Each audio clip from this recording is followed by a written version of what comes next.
Welp, we're doing this, so I shall begin. The Manifesto of the Communist Party by Karl Marx and Friedrich Engels, probably. A spectre is haunting Europe, the spectre of communism. All the powers of the old Europe have entered into a holy alliance to exorcise the spectre, Pope and Tsar, Metternich and Guizot, French radicals and German police spies. Where is the party in opposition that has not been decried as communistic by its opponents in power? Where the opposition that has not hurled back the branding reproach of communism against the more advanced opposition parties, as well as its reactionary adversaries? Two things result from this fact. 1. Communism is already acknowledged by all European powers to be itself a power. 2. It is a high time that communists should openly, in the face of their whole world, publish their views, their aims, their tendencies, and meet this nursery tale of the specter of communism with the manifesto of the party itself. To this end, communists of various nationalities have assembled in London and have sketched the following manifesto, to be published in the English, French, German, Italian, Flemish, and Danish languages. Chapter 1. The Bourgeoisie and Proletarians. The history of all hitherto existing society is the history of class struggles, freeman and slave, patrician and plebeian, lord and serf, guide master and journeyman, in a word, oppressor and oppressed, stood in constant opposition to one another, carried on an uninterrupted, now hidden, now open fight, a fight that each time ended either in a revolutionary reconstitution of society at large, or the common ruin of the contending classes. In the earlier epochs of history, we find almost everywhere a complicated arrangement of society into various orders, a manifold gradation of social rank. In ancient Rome, we had patricians, knights, plebeians, slaves. In the Middle Ages, feudal lords, vassals, guildmasters, journeymen, apprentices, serfs, and almost all of these classes again, subordinate gradations. The modern bourgeoisie society that has sprouted from the ruins of feudal society has not done away with the class antagonisms. It has but established new classes, new conditions of oppression, new forms of struggle in places of old ones. Our epoch, the epoch of the bourgeoisie, possesses, however, this distinctive feature. It has simplified the class antagonisms. Society as a whole is more and more splitting up into two great hostile camps, in two great classes directly facing each other, bourgeoisie and proletariat. From the serfs of the Middle Ages sprang the chartered burghers and the earliest towns. From these burgesses the first elements of the bourgeoisie were developed. The discovery of America, the rounding of the Cape, opened up fresh ground for the rising bourgeoisie. The East Indian and Chinese markets, the colonization of America, trade with the colonies, the increase in means of exchange and incommodities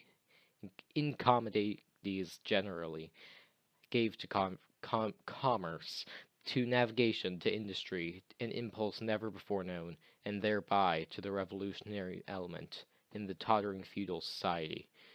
A rapid development.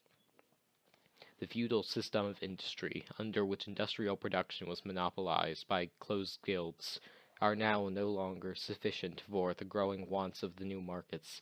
The manufacturing system took its place. The guild masters were pushed on one side by the manufacturing middle class. Division of labor between the different corporate guilds vanished in the face of division of labor in each single workshop.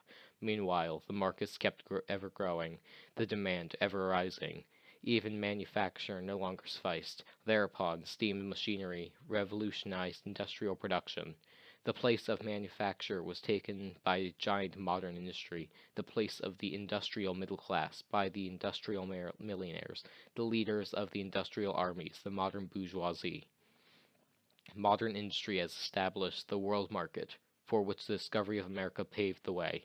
This market has given an immense development to commerce, to navigation, to communication by land. This development has, in its turn, reacted on the extension of industry, and in more proportion as industry, commerce, navigation, railways extended, and the same proportion the bourgeoisie is developed. increased its capital, and pushed into the background every class handed down from the Middle Ages. We see, therefore, how the modern bourgeoisie itself, the product of a long course of development, a series of revolutions in the modes of production and of exchange.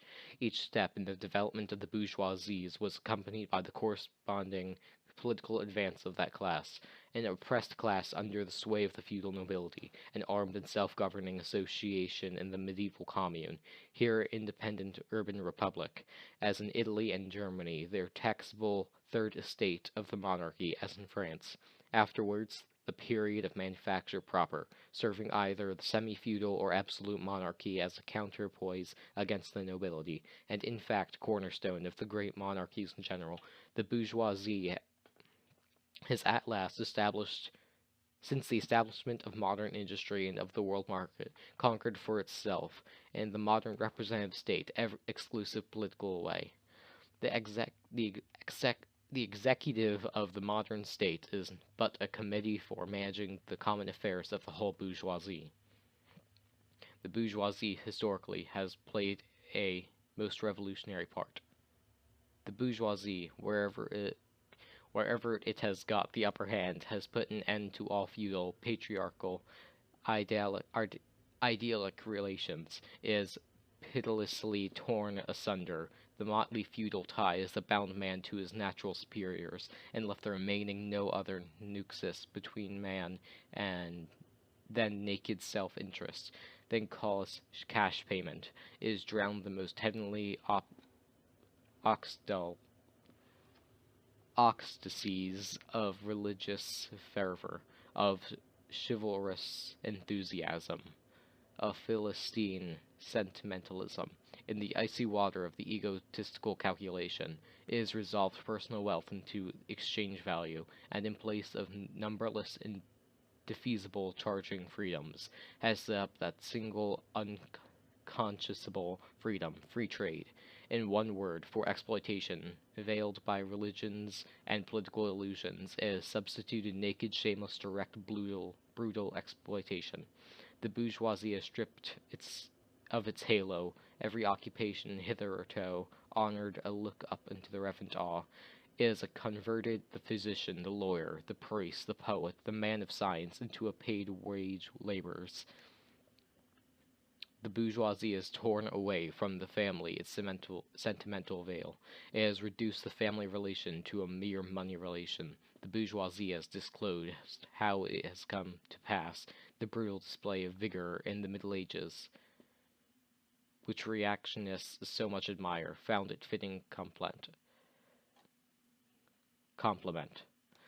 In the most slothful indolence, it has been the first to shew what man's activity can bring about. It has accomplished wonders far surpassing Egyptian pyramids, Roman aqueducts, and Gothic cathedrals. It has conducted expeditions that put in the shade all former exoduses of nations and crusades. The bourgeoisie cannot exist without constantly revolutionizing the instruments of production, thereby the relations of production, and with them the whole relations of society.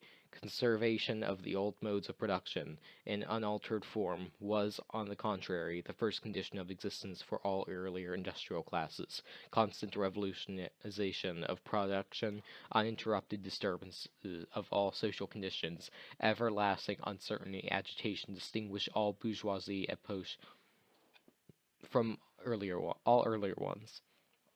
All fixed, fast, frozen relations with the train of ancient and venerable prejudices and opinions are swept away, all formed by ones become antiquated before they can all glossify.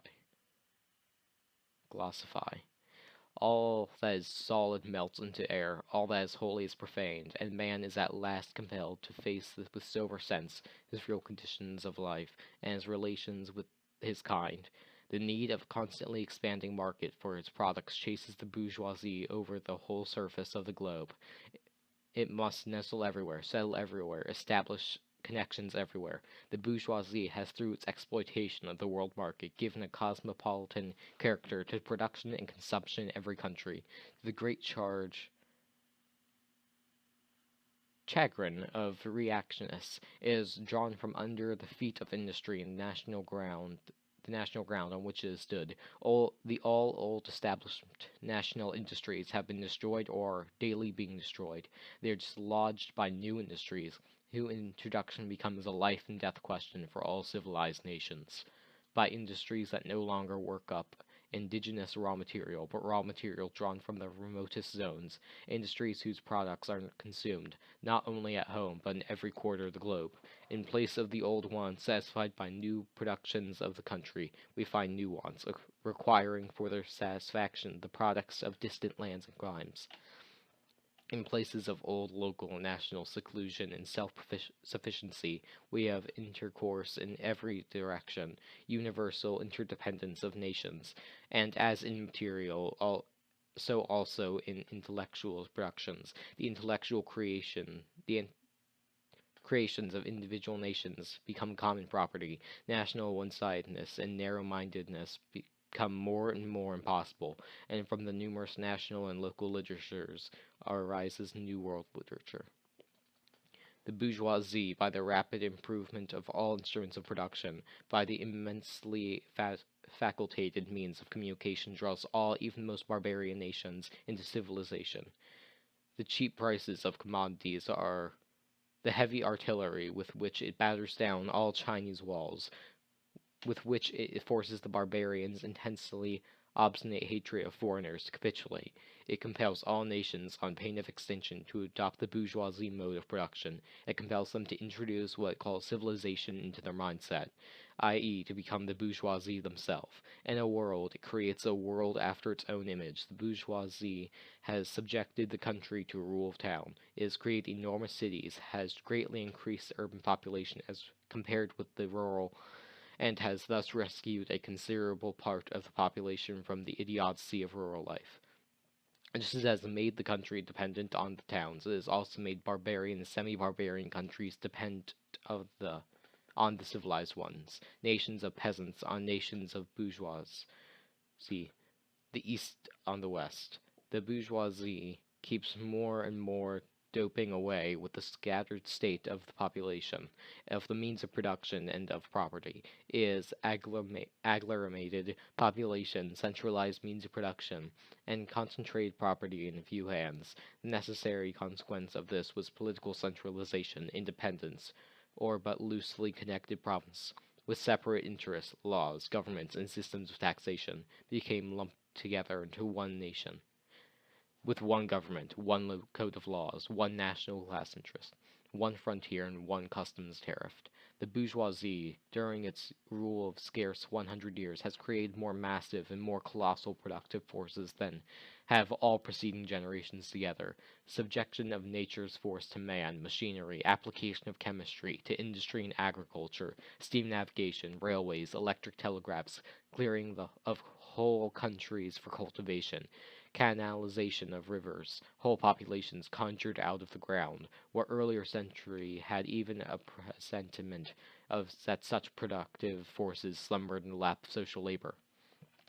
We see, then, the means of production and of exchange on those whose foundations the bourgeoisie built itself up. We generated in feudal society.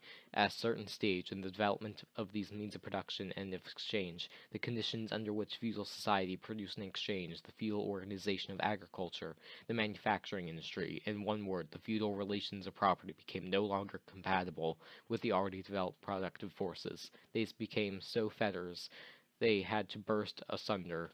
They were burst asunder. Into their places stepped free competition, accompanied by a social and political constitution adapted to it, and by economical and political way of the bourgeoisie class. How much more is